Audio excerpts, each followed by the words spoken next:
रूस ने अमेरिका पर एक बहुत ही बड़ा आरोप लगाया है। क्या है वो आरोप? देखिए जरा इस वक्त की बड़ी खबर। मंकी पॉक्स वायरस को लेकर रूस का अमेरिका पर आरोप है। अमेरिकी लैब से निकला मंकी पॉक्स वायरस, ये रूस ने आरोप लगाए हैं अमेरिका पर। रूस की बायोलॉजिकल प्रोटेक्शन फोर्स के चीफ का बयान है। नाइजीरिया में बनी यूएस लैब से निकला मौजूदा मंकी पॉक्स वायरस। जी हां, नाइजीरिया में अमेरिकी कंट्रोल वाली कम से कम 4 बायो लैब हैं जहां से ये वायरस निकला है। तो ये आरोप है रूस के, और बड़े आरोप है, गंभीर आरोप है रूस की तरफ से जो अमेरिका पर रूस ने लगाए हैं। तो आरोपों के बीच युद्ध भी जारी है और इस तरीके से दुनिया पर अलग अलग तरह के संकट मंडरा रहे हैं।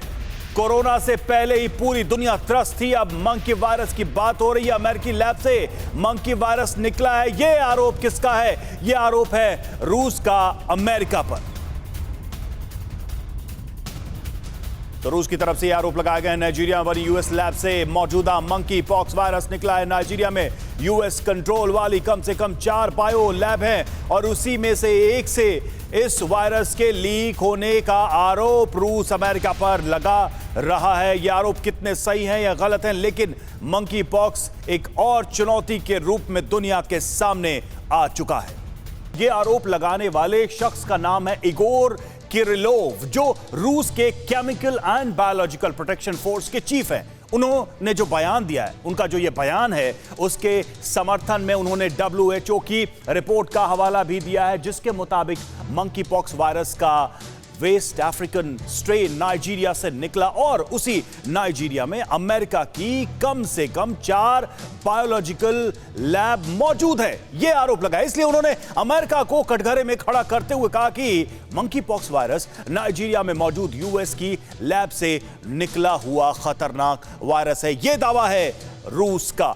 हालांकि अभी तक रूस की ओर से यह नहीं कहा गया है कि अमेरिका ने मंकी पॉक्स वायरस को बायोलॉजिकल यानी जैविक हथियार के तौर पर इस्तेमाल किया है, लेकिन उसका आरोप है कि उसके आरोप में यह इशारा साफ है कि बायोलॉजिकल हथियार अमेरिका बना रहा है। तो एक और यह गंभीर बात, लिहाजा रूस की ओर से अमेरिका के खिलाफ जांच की मांग की गई है। रूस ने WHO से कहा है कि नाइजीरिया में मौजूद यूएस की बायो लैब्स की जांच होनी चाहिए। अबूजा, जारिया और लागोस में यूएस फंड से चलती हैं कई लैब्स। रूस ने कहा कि नाइजीरिया में यूएस लैब्स की एक्टिविटी की जांच जरूरी है।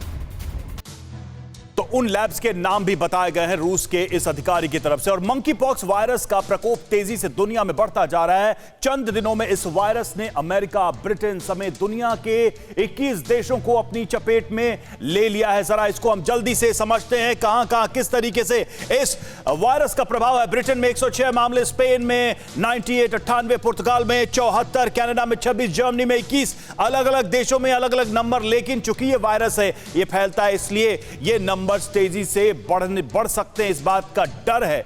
लेकिन इस डर के बीच जो रूस के आरोप हैं वो गंभीर है। मंकी पॉक्स के लक्षण क्या है, जरा इसको भी हम समझते हैं कि कैसे लक्षण प्रकट होते हैं अगर इस वायरस से कोई संक्रमित होता है। अगर कोई व्यक्ति मंकी पॉक्स वायरस से संक्रमित है तो उसे बुखार होगा, सिर दर्द, मांसपेशियों में दर्द की शिकायत होगी, पीठ दर्द, लिम्फ नोड्स में सूजन, ठंड लगना, थकावट, चेचक जैसे दाने भी उसके शरीर पर आ सकते हैं। ये तमाम लक्षण हैं मंकी पॉक्स के, और ये लक्षण इस वक्त दुनिया के अलग अलग हिस्सों में लोगों में पाए जा रहे हैं, जिसकी वजह से ये आरोप अब और गंभीर हो जा रहे हैं। क्योंकि अगर ये आरोप सही हैं, वाकई में अगर ये लैब से लीक हुआ है, तो यूरोपियन कंट्रीज, खुद पश्चिमी देश इससे प्रभावित हैं और उनके लिए ये एक बड़ी चिंता की बात है।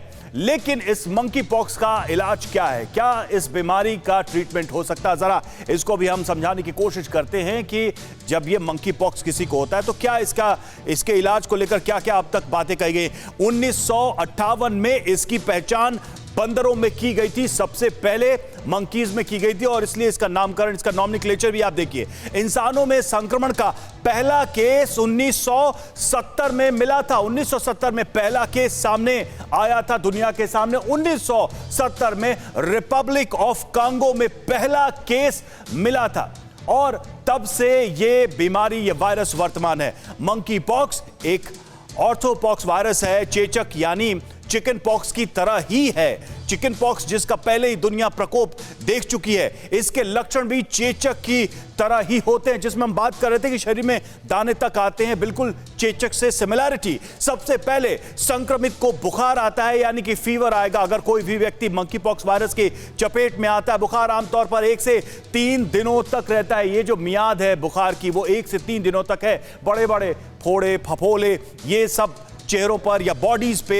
दिखाई देने लगते हैं, जो कि चिकन पॉक्स में भी एक कॉमन लक्षण माना गया। लक्षण दिखने में 5 से 21 दिन का समय लग सकता है। सारे लक्षणों को प्रकट होने में इतना समय लग सकता है। अभी तक इसकी कोई वैक्सीन या कोई दवा नहीं बनी है, यानी कि इस बीमारी से लड़ना अभी आसान नहीं है। चेचक का टीका इलाज में प्रभावी माना जाता है। वही टीका जो चेचक के लिए इस्तेमाल किया जाता है, जो चिकन पॉक्स के लिए इस्तेमाल किया जाता है, उसी को इस बीमारी में भी प्रभावी माना जाता है, क्योंकि लक्षणों में समानता है। इस बीमारी में वही बातें, वही लक्षण, वही सारी चीजें हैं जो चिकन पॉक्स में नजर आती है, इसलिए उसके वैक्सीन या उसकी दवाओं का भी इस्तेमाल इसमें किया जाता है। लेकिन फैलता कैसे है ये मंकी पॉक्स? ये वायरस एक व्यक्ति से दूसरे व्यक्ति तक जाता कैसे और बचाव इसमें कैसे कर सकते हैं, इसको जरा समझें तो त्वचा, आंख, नाक या मुंह के माध्यम से शरीर में यह प्रवेश करता है वायरस, और